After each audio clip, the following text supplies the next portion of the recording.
The moment I walked into that ballroom, I heard her say it. Sloane Whitmore, my brother's perfect fiancée, leaning toward her bridesmaids with a glass of champagne in her manicured hand. Her whisper was loud enough to carry across the room, and I know she meant it that way. "Oh, great, the stinky country girl is here." Her friends giggled like a pack of hyenas in designer dresses. Sloane didn't even bother to look at me when she said it. I was that insignificant to her. Just some embarrassment that crawled out of a small town to ruin the aesthetic of her perfect engagement party. What Sloane didn't know, what nobody in that room knew, was that I signed the deed to this hotel 3 years ago. The Monarch Hotel. Every chandelier above her head, every piece of silverware she was eating with, every square inch of Italian marble beneath her overpriced heels belonged to me. And by the end of tonight, that whisper was going to cost her everything she ever wanted. My name is Bethany Burns. I'm 31 years old and I grew up in Millbrook, Pennsylvania, a town so small that the only traffic jam we ever had was when old Mr. Henderson's cows escaped and blocked Main Street for 3 hours. I left home when I was 18 and I never really looked back, not because I hated where I came from, but because my family made it crystal clear there wasn't room for me there. See, I have an older brother, Garrett, the golden child, the son who could do no wrong. Growing up, everything I did was measured against him, and I always came up short. If I got an A, Garrett had gotten an A+.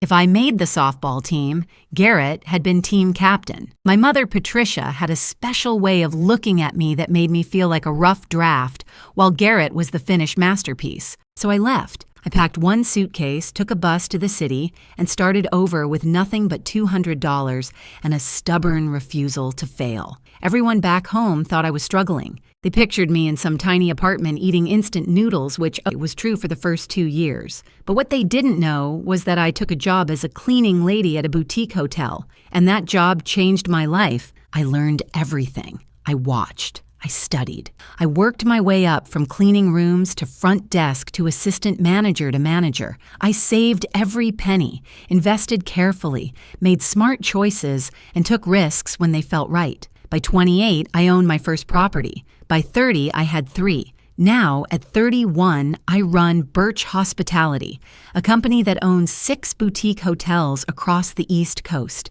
The Monarch is my flagship, my pride and joy. But here's the thing about building something from nothing. You learn to stay quiet. You learn that people underestimate you, and sometimes that's the most powerful weapon you have. So I never told my family. They never asked anyway. To them, I was still the struggling little sister who couldn't measure up to Garrett and his middle management job at an insurance company.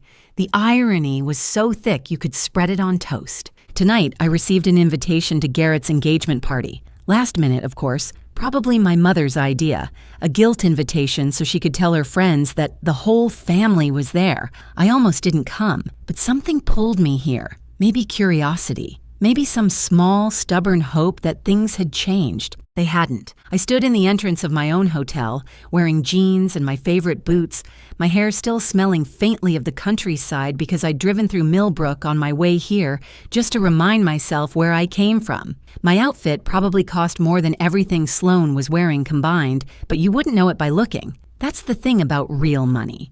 It doesn't need to scream. And honestly, you can take the girl out of the farm, but you can't take the farm out of the girl, though you can definitely take the farm girl's money straight to the bank. I spotted my mother across the room, holding court with some of her friends, probably bragging about Garrett's wonderful fiancé and their wonderful future together.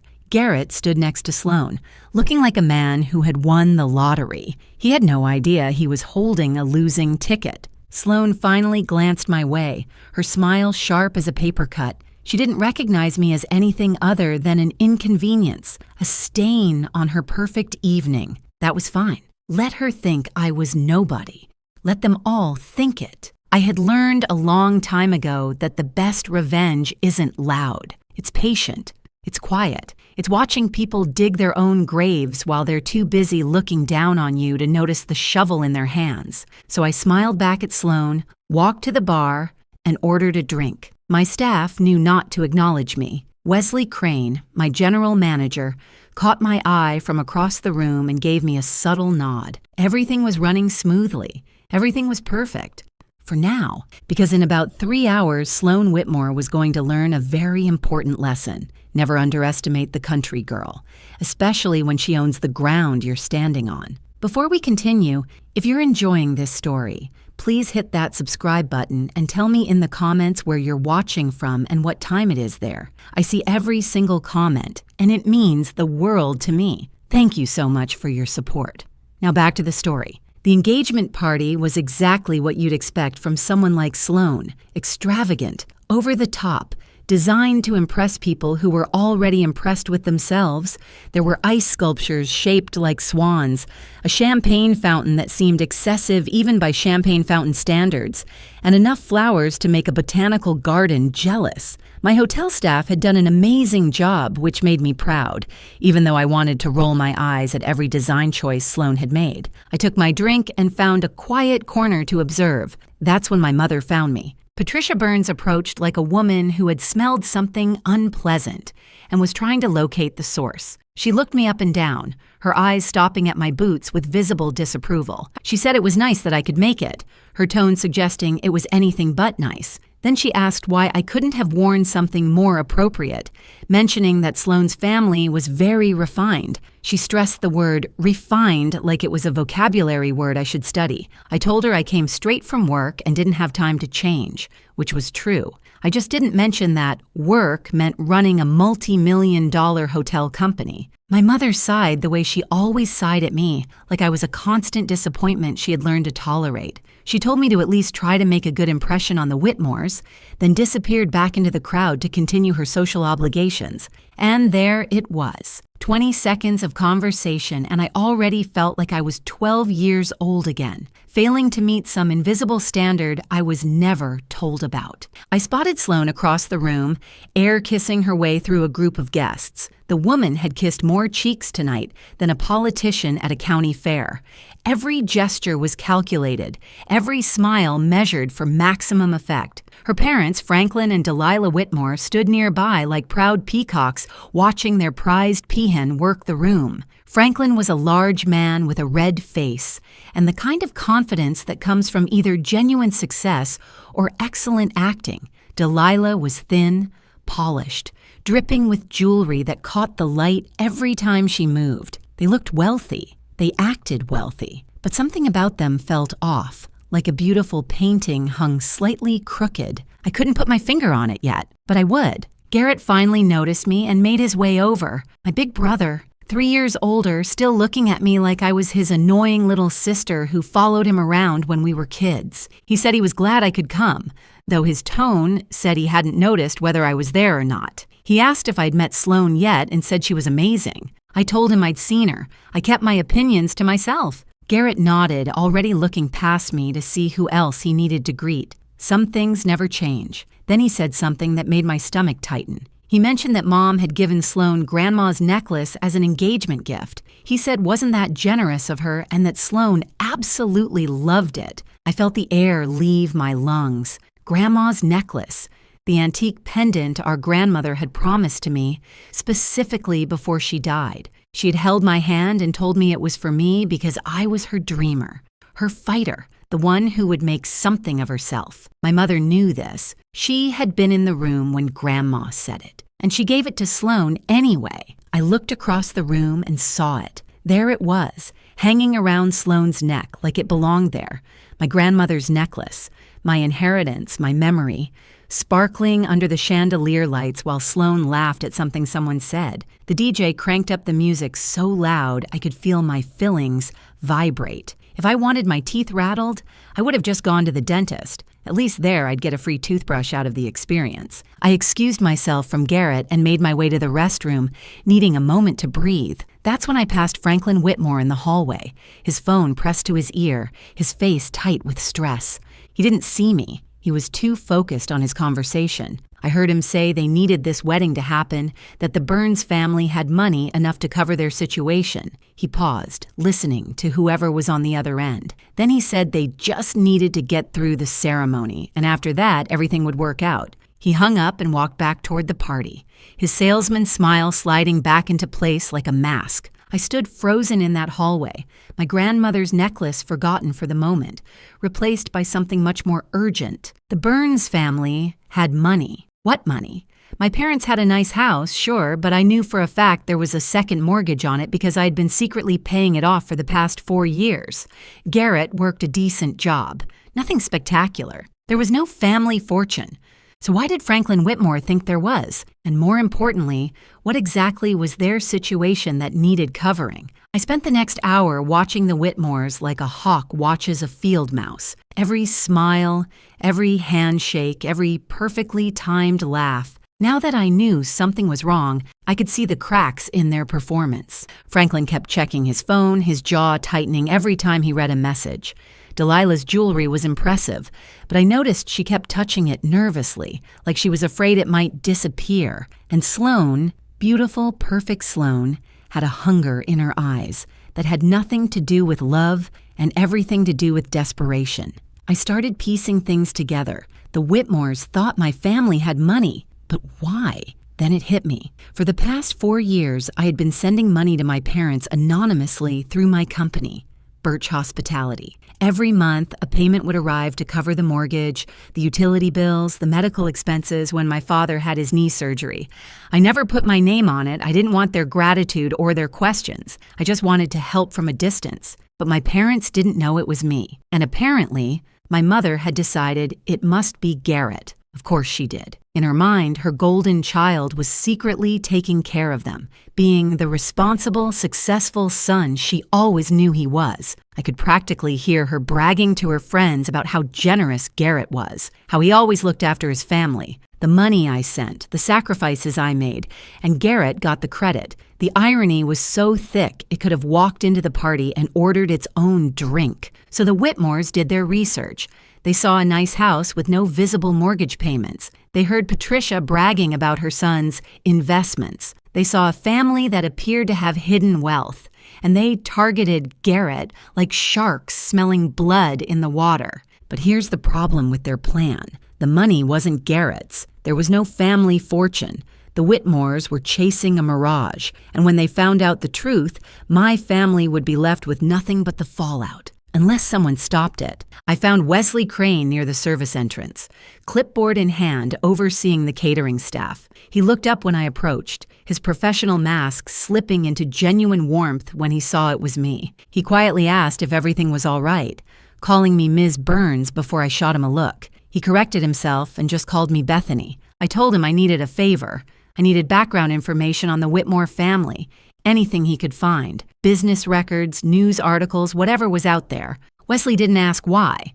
That's what I appreciated about him. He simply nodded and said he'd see what he could dig up. He disappeared with his phone already in hand. I went back to the party trying to act normal, which was getting harder by the minute. That's when Sloane found me. She appeared beside me like a designer-dressed ghost, her smile so sweet it could give you cavities. She suggested we should chat, just the two of us to get to know each other. She put her hand on my arm like we were old friends. I let her guide me toward a quiet corner near the restrooms. The moment we were out of earshot of the other guests, her smile vanished like it had never existed. She told me she knew about me. She said she knew I sent money home every month, playing the good daughter from a distance. But here's what confused her, she said. Why would someone who could barely afford their own apartment send money to family that didn't even like them? I felt my jaw tighten but kept my expression neutral. She continued. Unless, she said, I was trying to buy their love, trying to prove I was worth something.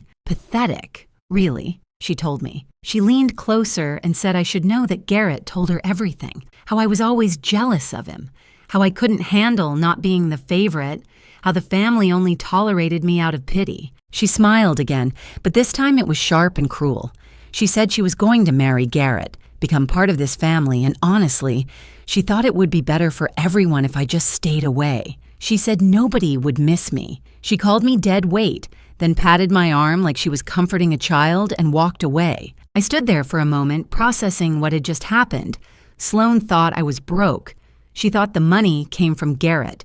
She had no idea who I actually was. It was like watching someone brag about how amazing their rental car is to the person who owns the entire dealership. Honestly, if arrogance burned calories, Sloane Whitmore would be invisible. Wesley appeared at my elbow, startling me from my thoughts. He handed me a folder and told me I needed to see this. His face was pale, his usual composure shaken. He said the Whitmores weren't just in debt. They were being investigated for fraud. I opened the folder right there in the hallway, scanning the documents inside. Financial records, court filings, news articles. The more I read, the colder I felt. The Whitmores weren't who they claimed to be. Their real estate empire was a house of cards built on lies and other people's money. They were 6 months away from bankruptcy and federal investigation. This wedding wasn't about love. It was an escape plan. I took the folder to my car in the parking garage, needing privacy to process what I was reading. The overhead lights flickered like they were as shocked as I was. The documents painted an ugly picture. Franklin and Delilah Whitmore had been running what amounted to a Ponzi scheme for years. They collected money from investors for real estate developments that either didn't exist or were wildly overvalued. Early investors got paid with money from later investors, the classic con. But the house of cards was finally collapsing. Investors were asking questions. Auditors were circling. Federal investigators had opened a case. The Whitmores needed an exit strategy, and fast. Enter my brother Garrett. I could see their logic, twisted as it was. Find a family that appeared to have money, marry into it. Use the connection to shore up their crumbling reputation, or at minimum, have somewhere to hide when everything fell apart. They probably planned to drain whatever assets my family had before disappearing to start the con somewhere else. What they didn't realize was that my family had nothing. The house was mortgaged. Garrett's salary was average. The only money flowing into the Burns household came from me, and I could stop that with a single phone call. The Whitmores were about to discover they had targeted the wrong family, and when they did, they would abandon Garrett faster than a sinking ship, leaving my brother heartbroken and my parents humiliated. Part of me wanted to let it happen, let them all suffer the consequences of their choices. My mother, who gave away my inheritance without a second thought. My brother, who never once stood up for me. Let them feel what it's like to be discarded, overlooked, cast aside. But I couldn't do it. As much as they had hurt me, they were still my family. Garrett was still the boy who taught me to ride a bike, even if he had forgotten that somewhere along the way. My mother was still the woman who stayed up all night when I had chicken pox, even if she later decided I wasn't worth remembering. Family is complicated. You can love people and be furious with them at the same time.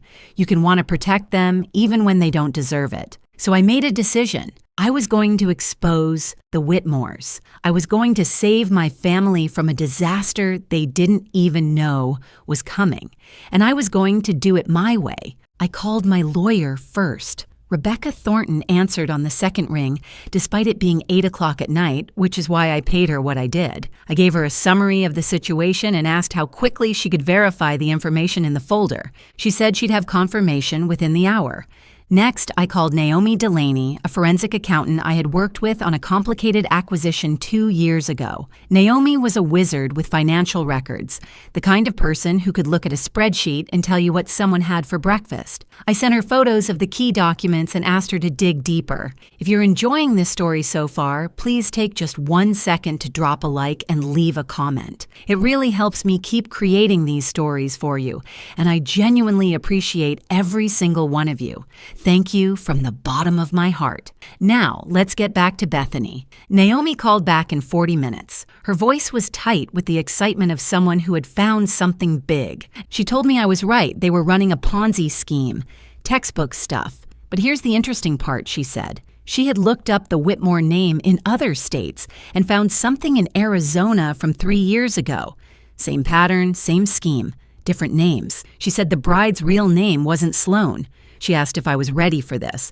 I told her I was ready. Naomi told me the bride's real name was Sandra Weems. She said the parents weren't even her real parents. They were partners in a long-running con, and they had been doing this for at least a decade. Different identities, different targets, same game. I sat in my car, the folder in my lap, and started laughing. I couldn't help it. These people had more identities than a Hollywood actress has ex-husbands. Sandra, Sloane, probably planning to be Stephanie next year. My phone buzzed with a text from Garrett. I looked at it for a long moment before opening it. He wanted to know if we could talk. He said something about Sloane felt wrong.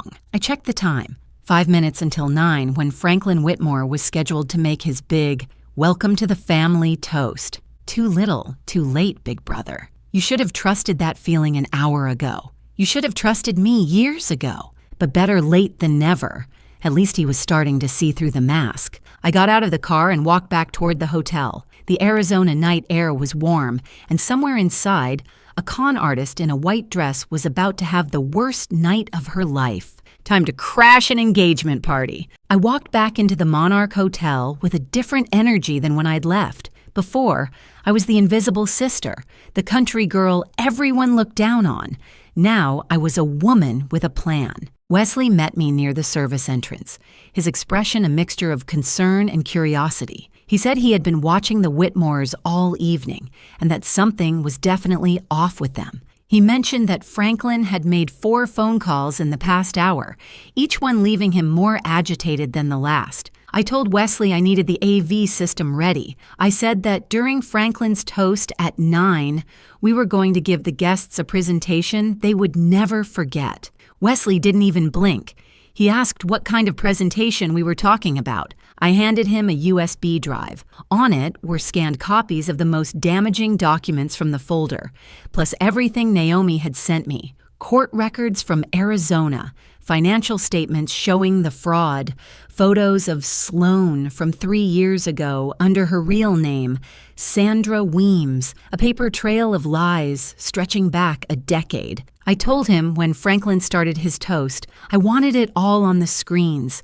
Every document, every photo, every piece of evidence. Wesley took the drive with a slight smile. He said he always knew working for me would be interesting, but this was something else entirely. Then he disappeared toward the control room. My phone buzzed. Rebecca, my lawyer, confirming everything Naomi had found. The Whitmores were indeed under federal investigation.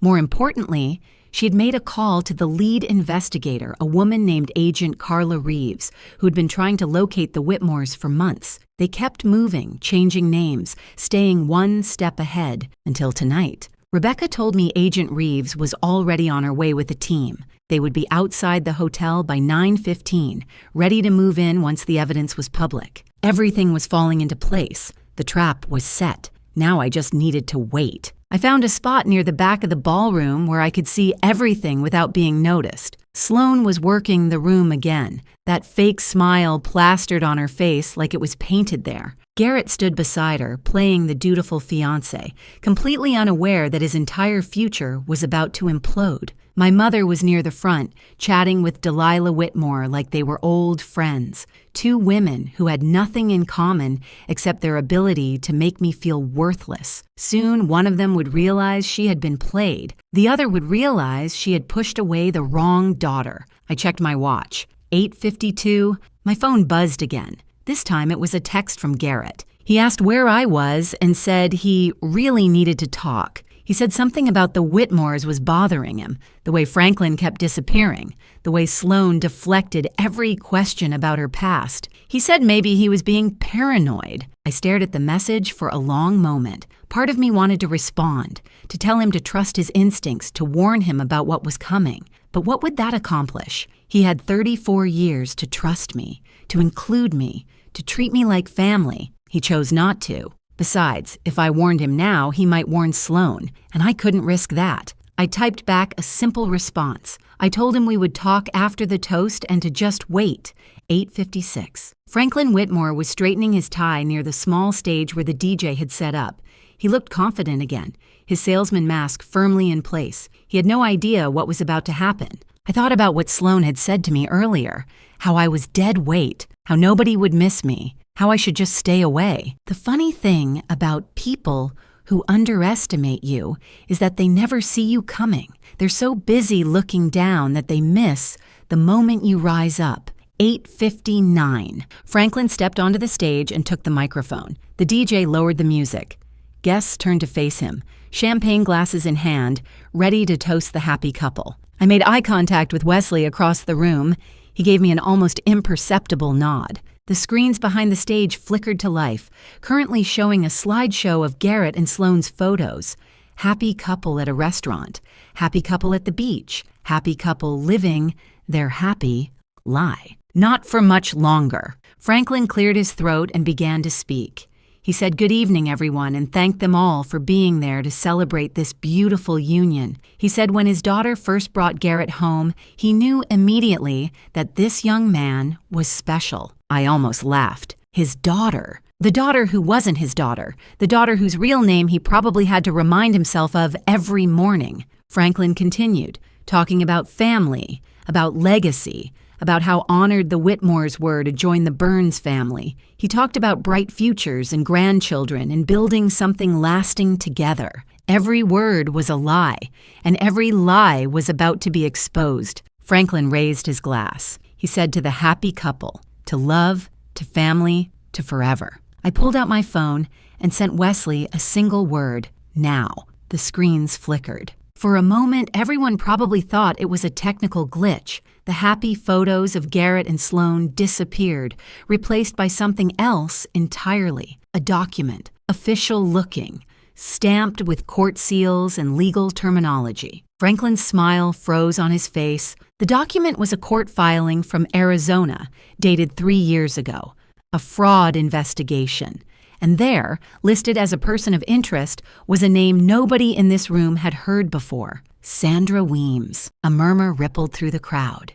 People squinted at the screens, trying to understand what they were seeing. Franklin fumbled with the microphone, his face going from red to pale in seconds. He said there must be some mistake and called it a technical error. He turned toward the AV booth and shouted for someone to fix it, but the screens kept changing. Another document appeared. Financial records showing investor money being funneled into shell companies. Then another. News articles about a real estate scheme in Phoenix that had cost dozens of families their life savings. Then photos. A younger Sandra Weems, different hair color, same cold eyes, standing next to Franklin and Delilah at some charity event under completely different names. Sloane stood frozen in the middle of the dance floor, her champagne glass trembling in her hand. For the first time all night, her mask had slipped completely. She looked terrified. Garrett stared at the screens, then at Sloane, then back at the screens. I could see his mind working,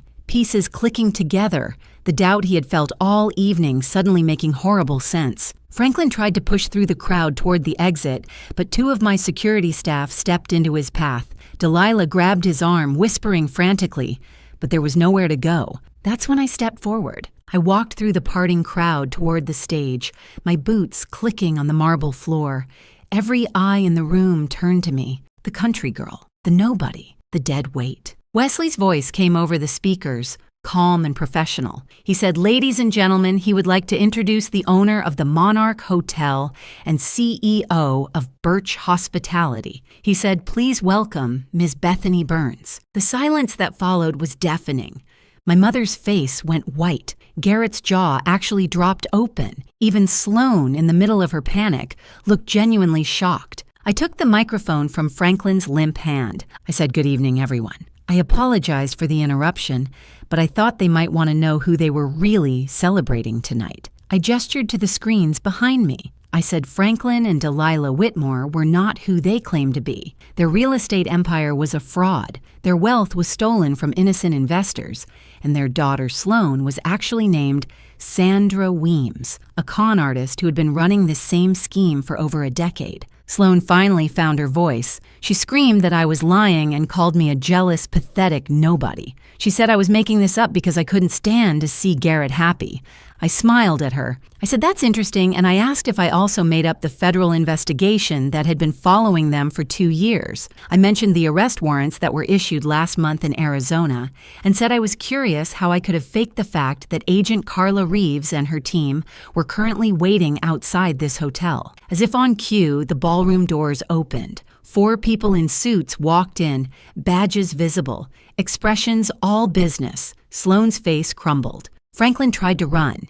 He made it about 10 feet before Agent Reeves intercepted him with a calm but firm hand on his shoulder. She told him that Franklin Whitmore, or whatever his real name was under arrest for wire fraud, investment fraud, and conspiracy. Delilah started crying, mascara running down her carefully made-up face. She kept saying, there was a mistake, that they could explain everything, that it wasn't what it looked like. Sloane, Sandra, whatever her name was, turned to Garrett one last time. Her voice was desperate, pleading. She asked if he was really going to let his sister do this to them. She said they loved each other and that he had to believe her. Garrett looked at her for a long moment. I could see the war happening behind his eyes, the woman he thought he loved versus the evidence he couldn't deny. Then he did something I never expected. He stepped away from her. He said he didn't even know who she was. His voice was quiet, broken, but certain. He said he didn't know who any of them were. Sloane's expression shifted from desperation to rage in an instant. She lunged toward me, screaming that I had ruined everything,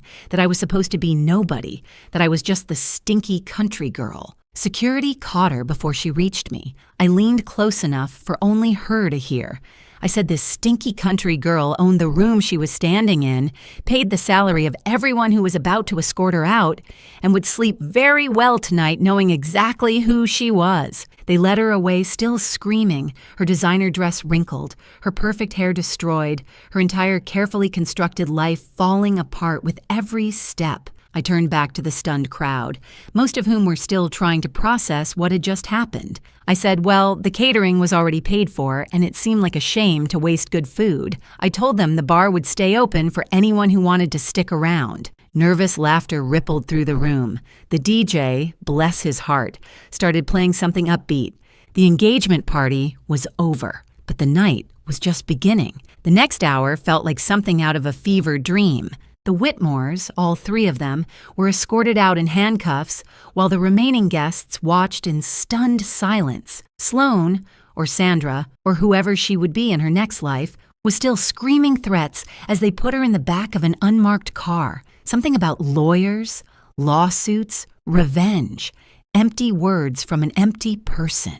She went from future Mrs. Burns to future prison inmate in under 15 minutes. That had to be some kind of record, even for a professional con artist. Inside the ballroom, the mood had shifted from shock to something else. Curiosity, maybe. Fascination. A few guests were already on their phones, probably sharing what had just happened with everyone they knew. By morning, this story would be all over town. Garrett found me near the bar. He looked like a man who had just woken up from a nightmare only to realize he was still dreaming. His eyes were red, his hands shaky, his entire worldview clearly shattered. He asked how I knew. His voice cracked on the words. He asked how I figured it out. I told him I listened. I said I watched. I paid attention. All the things I had been doing my entire life while everyone else ignored me. He was quiet for a moment. Then he said he was sorry. He said he knew that didn't cover it, that it didn't cover years of treating me like an afterthought, but he was sorry. I studied my brother's face, looking for the catch, the angle. But all I saw was genuine remorse, maybe for the first time ever. I told him sorry was a start. We stood there in silence, two siblings who had spent decades as strangers, finally seeing each other clearly. Then my mother appeared. Patricia Burns looked smaller somehow, like the events of the evening had physically shrunk her. She approached slowly, uncertainly, none of her usual confidence on display. She started to say she didn't know, but I cut her off. I pulled out my phone and showed her the screen. Bank records, transfer receipts, 4 years of payments to her mortgage company, her utility providers, her medical bills, all from Birch Hospitality, all from me. I told her she thought Garrett was supporting them. I said she bragged to everyone about her generous, successful son. I let that hang in the air for a moment before I said it was me. It was always me. My mother stared at the phone, then at me, then back at the phone. Her mouth opened and closed several times, but no words came out. I said I didn't do it for thanks. I said I did it because they were my family, even when they made me feel like I wasn't theirs. But I thought she should know the truth about who was actually there for her. Patricia's eyes filled with tears, not the dramatic, performative tears I had seen her use at family events, real ones, the kind that came from somewhere deep. She whispered my name, Bethany, like she was saying it for the first time. Before I could respond, there was a commotion near the dance floor. I turned to see Sloane's grandmother's necklace, my grandmother's necklace, lying on the ground where Sloane had thrown it during her meltdown. Garrett walked over and picked it up carefully, like it might break. He looked at it for a long moment, then walked back to me. He said this was always supposed to be mine. His voice was thick with emotion. He said he didn't know Mom gave it away, and he was sorry. He placed the necklace in my hand. The weight of it felt right, like something that had been missing for years was finally back where it belonged. My mother watched the exchange with tears streaming down her face. She said she had been so wrong about everything. I didn't disagree with her, but I didn't pile on either. There would be time for difficult conversations later. Right now, I was just tired. A guest wandered over and asked if the party was still happening, looking confused but hopeful. I looked around the room. The ice sculptures were melting. The champagne fountain was still flowing. Half the guests had left, but the other half seemed determined to get their money's worth from the open bar. I shrugged and signaled the DJ to keep playing. Might as well. The night had already been weird enough. What was a little dancing going to hurt? 3 weeks later, I sat in my office at the Monarch Hotel, looking out at the city skyline. The morning sun was streaming through the windows, and for the first time in years, I felt at peace. The Whitmores were finished. Federal prosecutors had enough evidence to charge them with multiple counts of fraud, money laundering, and conspiracy. Sandra Weems, the woman who had called me a stinky country girl, was in custody, awaiting trial. Her bail had been set high enough that even her fake wealthy parents couldn't afford it. Turns out, when you spend decades stealing from people, you don't have many friends willing to help when things go wrong. The story made local news for about a week. Hotel mogul exposes con artists at family engagement party. One headline even called me the stinky country girl who owned the room. I had that one framed. It hangs in my office now, right where I can see it every morning. Garrett came to visit me at the hotel yesterday. It was the first time he had seen my office, my staff, the life I had built without anyone's help. He walked around touching things like he couldn't quite believe they were real. He said he had spent years thinking he knew who I was. He said he was wrong about everything. I told him we both had a lot of years to make up for. I said, maybe we should start now. We went to lunch, a real lunch, not a family obligation where we made small talk and avoided anything meaningful. We actually talked about our childhood, about our parents, about all the things we never said to each other. It wasn't perfect and it wasn't easy, but it was honest. That was more than we'd ever had before. My mother started therapy last week. She called to tell me, her voice small and uncertain, so different from the woman who used to make me feel like a constant disappointment. She said she wanted to understand why she had treated me the way she did. She said she wanted to be better. I told her I appreciated that. I said we could take things slow. And we would. Rebuilding trust takes time, but at least we were finally building something instead of watching it crumble. This morning, I was hosting a business breakfast in the hotel restaurant. Investors, partners, people who wanted to discuss expansion opportunities, normal stuff for a normal day. A young woman walked in looking nervous. She was wearing simple clothes, her hair pulled back in a practical ponytail, her eyes wide as she took in the elegant surroundings, clearly out of her element. One of my investors, a man named Gerald who had too much money and not enough manners, made a comment loud enough for everyone to hear. He asked who let her in and said this was a private event. I stood up from the table. I walked over to the young woman and extended my hand. I said her name warmly, calling her Nicole, and said I was so glad she could make it. I said everyone. I wanted them to meet Nicole Patterson, this year's recipient of the Birch Hospitality Scholarship. I told them she grew up in a small town in Ohio, worked 2 jobs to put herself through community college, and was about to start at Cornell's hotel management program in the fall. The room went quiet. Gerald suddenly found his coffee very interesting. I led Nicole to a seat at my table, the same table as the investors, the same table as the people who thought they were better than her because of their money and their connections. She whispered a thank you to me, looking overwhelmed. I told her not to thank me yet. I said the real work was just starting, but I told her if she ever felt like she didn't belong somewhere, to remember that the people who built the most beautiful things usually started with nothing but stubbornness and dreams. She smiled at that. After the breakfast, I stood in the lobby of my hotel watching guests come and go.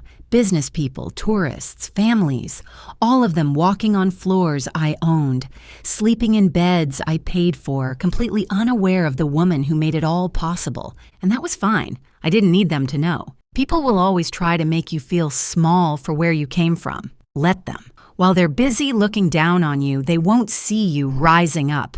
I learned that lesson a long time ago, back in a small town where I was never good enough, never pretty enough, never enough of anything. I carried it with me through years of struggle and doubt, and people telling me I would never amount to anything. And now, here I was, standing in my hotel, surrounded by everything I built, the stinky country girl. She smelled success coming from a mile away,